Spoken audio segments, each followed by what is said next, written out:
So what's going on, guys, and welcome back to episode number 95 of our Portsmouth career mode, and we are going to be kicking off this episode with a game up against Spurs at White Hart Lane. So it's going to be a really tough test for us, and we're hoping we can come out on top and pick up all 3 points. We are having to play with our second team lineup because obviously our first team have just played and they are not fully fit. Tottenham with a lovely chance here. They squeezed the ball through to Andros Townsend. I don't know why he checked his run because he was through on goal, but they squeezed it back to Kyle Walker. A lovely ball across the face of goal. And what about that for calm play from us? Squeezing it out from the back, and we squeezed the ball through to Dominic Solanke, and we've gone from defence into attack. Solanke one-on-one with Michel Vorm. He goes for the strike. It goes up in the air, and we've hit the post.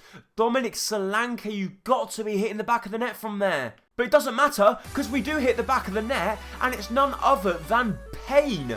That's right, Payne, who we brought in as a free agent, scores the goal for us. We put him in at left back because he's impressed me in his past 2 performances. We take the short corner. It's a lovely shot from Solanke. It hits Alderweireld, goes up in the air. It comes back to our player, our left back. And what about that for composure? Normally, when you get defenders in that sort of situations, they put their foot through it and hope for the best. Not Payne. He side foots the ball calmly into the back of the net, past Michel Vorm, and we go into the half-time break with a 1-goal advantage.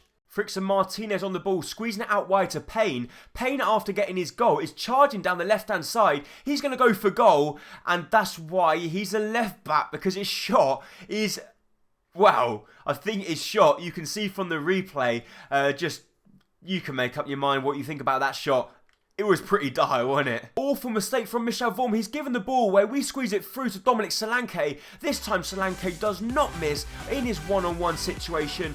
Michel Vorm, dearie me, what is he thinking? He tries to play out from the back, gets it completely wrong, gives the ball to Frixon Martinez. Frixon Martinez could went on his own, but very unselfishly squeeze it through to Dominic Solanke, and Dominic Solanke this time does find the back of the net. Leon Bailey is now in a foot race against Kyle Walker, and Leon Bailey's won the foot race. He's 1-on-1 with Michel Vorm, and Michel Vorm with a wonderful save at his near post, denying Leon Bailey. But surprisingly, Leon Bailey beats Kyle Walker in a foot race. Who would have thought that? Tottenham with one last chance, and they score. It's an awful mistake from us. Klosterman, our right back, trying to head the ball back to our goalkeeper, and he heads the ball straight across the face of goal, straight into the path of Andros Townsend, and that's a wonderful finish, but it could have been avoided.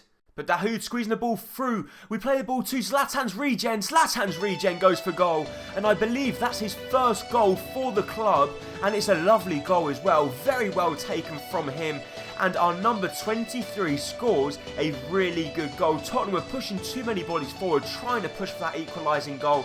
And just 3 minutes after, Andros Townsend give them a glimpse of hope on maybe getting themselves back in the game. We play the ball through to Ryan goal through to Zlatan's regen. And Zlatan's regen does not miss from there as he fires the ball into the back of the net. And now Alderweireld's lost the ball out to Milosevic. He's through 1-on-1 with the goalkeeper. He's going to play the ball to the far post. It comes to Frixon Martinez. Martinez goes for the acrobatics, gets it wrong, and I think that's it for the game. Yes, it is. The referee blows the full-time whistle. I don't know what I was doing. I should have made it 4 because at the end of the day, the goal difference is important, but I was just trying to mess around. We were already winning 3-0. Payne is my man of the match. He scored the first goal of the game, and he did play it very well at left back as well throughout the whole game. But just look at that. We had 17 shots and 8 on target. We were completely dominated that game. So guys, we've now got the round 4 of the Capital One Cup. It's going to be at home against Oxford. We are going to sim it because we've got our best possible lineup as well. But Oxford are currently on a good run. They've won their past 3 games,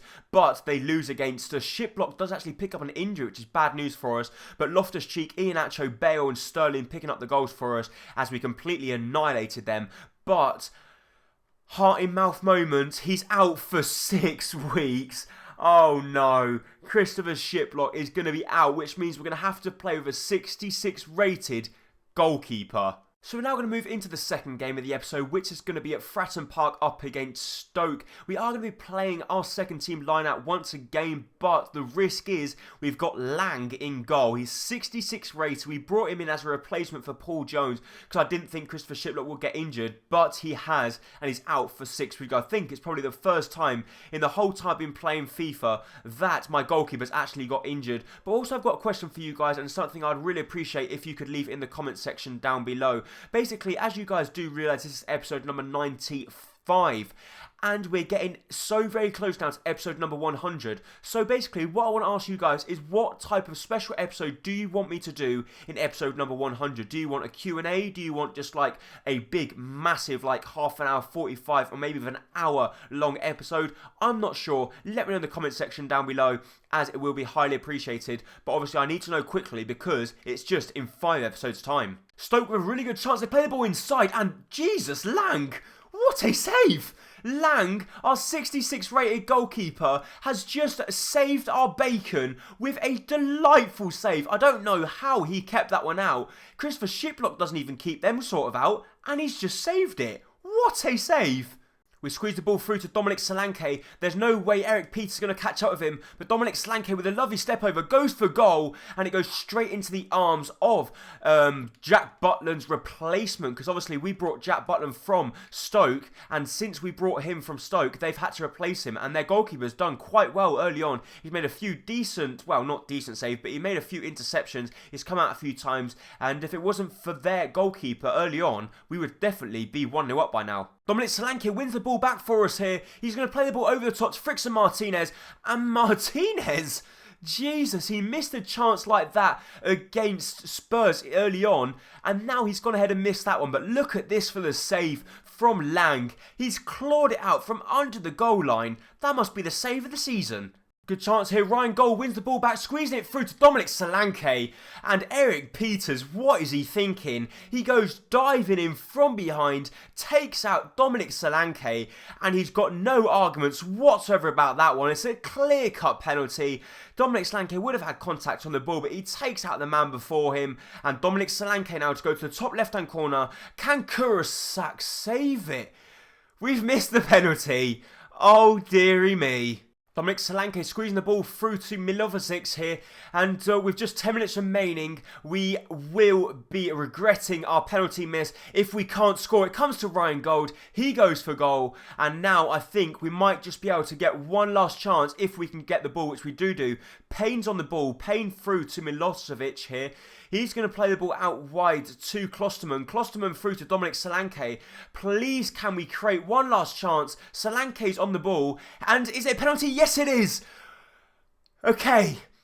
4 minutes remaining. Ryan Shawcross dives in on Solanke and we get given a penalty. I think he might got a slight touch on the ball, but he does take out the man. And Dominic Solanke, once again on penalty duties, going to go to the top right-hand corner this time. Can he find the back of the net? Oh God, I thought he'd missed it because the goalkeeper went the right way. But this time I made sure the penalty spot kick went straight into the top hand corner and the goalkeeper was not going to be saving that one. Dominic Solanke not having his best of days, but I had my faith in him. I wanted to give him the penalty and boy did he finish that one right into the top hand corner. And we just about managed to scrape through this game with a 1-0 victory. One last chance for Stoke though as they play the ball to Bolbat. They play the ball inside. Surely that's going to be Lang's. Yes, it is. Lang is the next Ika Okasi as he throws the ball out. And that should be it. Yes, it is. The referee blows a full-time whistle. And we end up winning the game at 1-0. Not the most convincing of victories for us. Solanke might have had a good rating, but he did miss a few good chances. But my man of the match has to go to the Stoke City goalkeeper. He was fantastic throughout the whole game. We did play better. And for once, we had a better possession stat as well, which is very unusual for the style of football we play.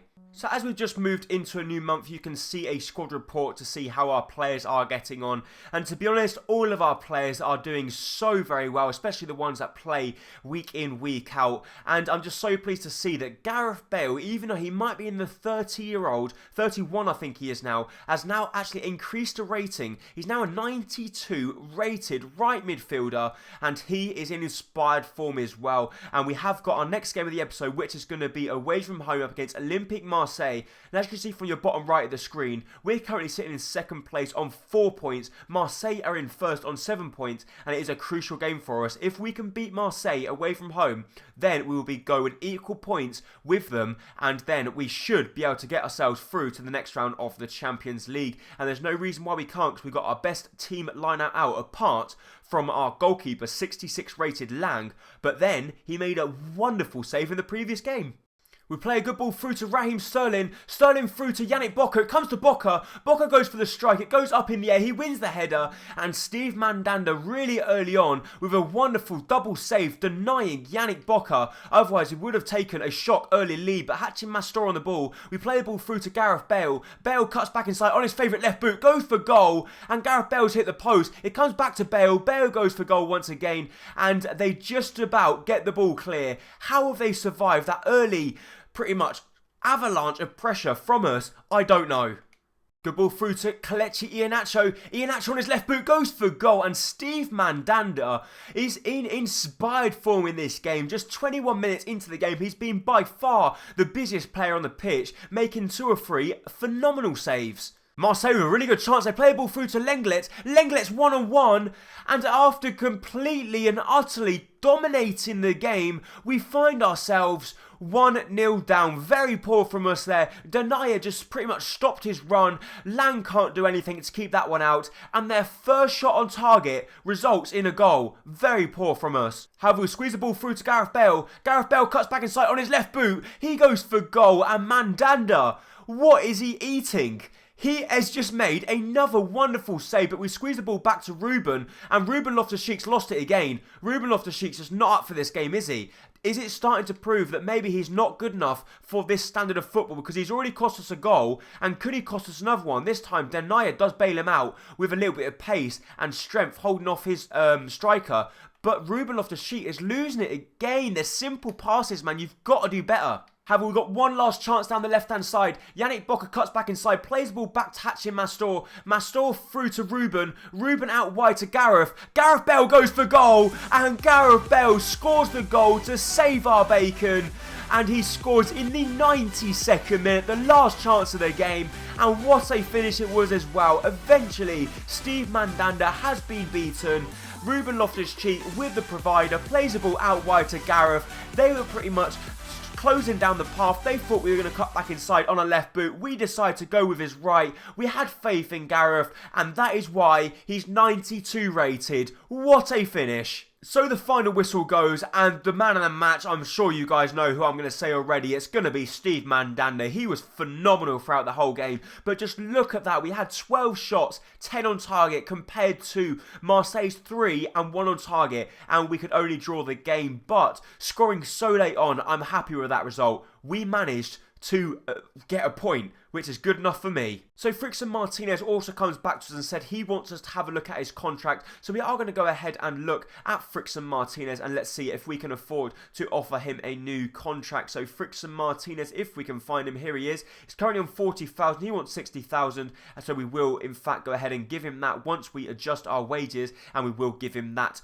contract. But that is it for this episode of Career Mode. If you did enjoy it, please make sure to hit the like button down below, as it is going to be very much appreciated. And don't forget, if you're new around here, hit that subscribe button to keep up to date with all my latest videos and career modes. And don't forget to come back very, very soon for the next episode of the next career mode. Thank you so much for watching. Bye bye.